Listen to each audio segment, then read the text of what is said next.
بسم اللہ الرحمن الرحیم۔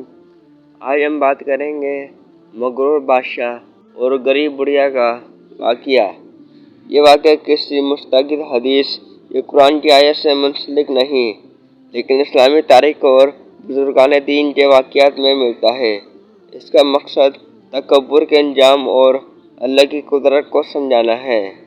کہا جاتا ہے کہ ایک مرتبہ ایک ظالم اور مغرور بادشاہ اپنے دربار میں غرور تکبر سے بیٹھا تھا۔ اس نے خود کو سب سے طاقتور اور ناقابل شکست سمجھا۔ اسی دوران ایک بڑھیا دربار میں آئی اور بادشاہ کے سامنے پیش ہوئی۔ بڑھیا نے بادشاہ سے کہا، اے بادشاہ، میرے ساتھ انصاف کرو، کیونکہ اللہ کے ہاں دیر ہے اندھیر نہیں۔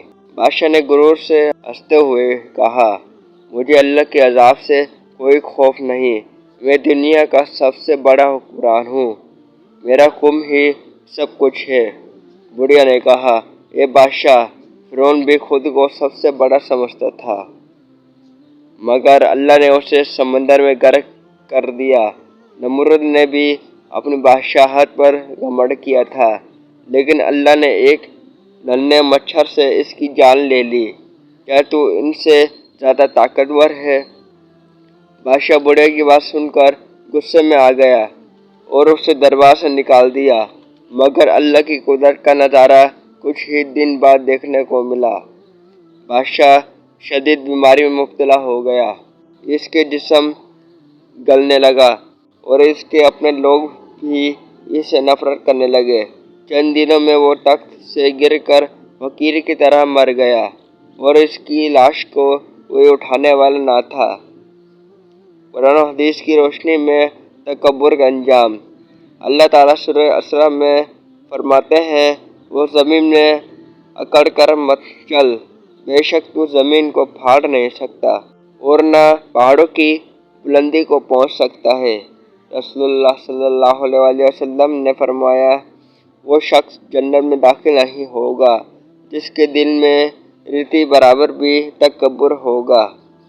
یہ واقعہ ہمیں سکھاتا ہے کہ دنیا میں غرور اور تکبر کرنے والا انجام بد کو پہنچتا ہے۔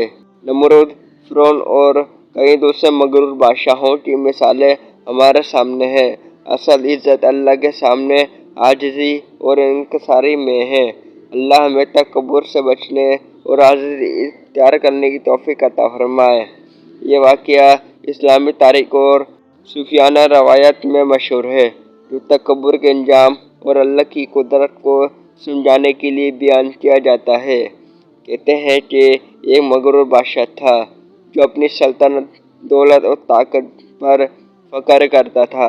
وہ سمجھتا تھا کہ اس کی بادشاہت ہمیشہ قائم رہے گی اور کوئی اس کا کچھ نہیں بگاڑ سکتا۔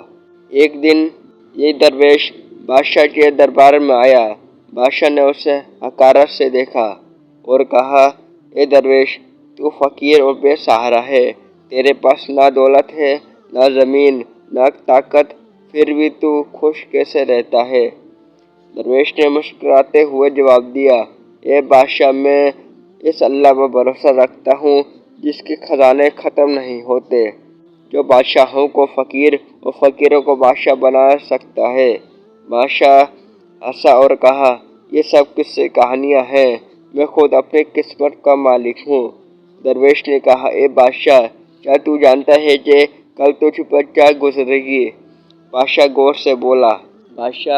غرور سے بولا، میری قسمت میرے ہاتھ میں ہے، میں اپنی زندگی کے ہر لمحے کا مالک ہوں۔ یہ سن کر درویش خاموش ہو گیا اور دربار سے چلا گیا۔ اگلی صبح بادشاہ شدید بیمار ہو گیا۔ ڈاکٹروں نے علاج کیا، مگر اس کی حالت بگڑتی گئی۔ چند دنوں میں وہ کمزور ہو کر بستر سے لگ گیا۔ وہی بادشاہ جو کل تک غرور سے چلتا تھا، آج اپنے بستر سے ہل بھی نہیں سکتا تھا۔ ایک رات اس نے خواب میں ایک فرشتہ دیکھا جو کہہ رہا تھا، اے بادشاہ، تیرا وقت پورا ہو چکا، اب تیرا غرور ختم ہونے والا ہے۔ صبح ہوتے ہی بادشاہ مر گیا اور اس کے بعد اس کا نام و نشان بھی مٹ گیا۔ اللہ تعالیٰ فرماتے ہیں، اور وہ لوگ جو زمین پر ناحق تکبر کرتے ہیں، میں اپنی آیات سے ان کے دل پھیر دیتا ہوں نبی کریم صلی اللہ علیہ وسلم نے فرمایا، اللہ تعالیٰ فرماتا ہے، عظمت میری چادر ہے اور تکبر میرا ازار۔ جو ان میں سے کوئی ایک چیز مجھ سے چھیننے کی کوشش کرے گا میں اسے جہنم میں ڈال دوں گا، نعوذ باللہ۔ یہ واقعہ ہمیں سکھاتا ہے کہ تکبر اور غرور کرنے والا شخص کبھی کامیاب نہیں ہوتا۔ دنیا میں حقیقی عزت و کامیابی اللہ کی رضا اور عاجزی میں ہے۔ جو شخص اللہ پر بھروسہ رکھتا ہے وہی ہمیشہ سرخرو ہوتا ہے۔ اللہ ہمیں تکبر سے بچنے اور عاجزی اختیار کرنے کی توفیق عطا فرمائے، آمین۔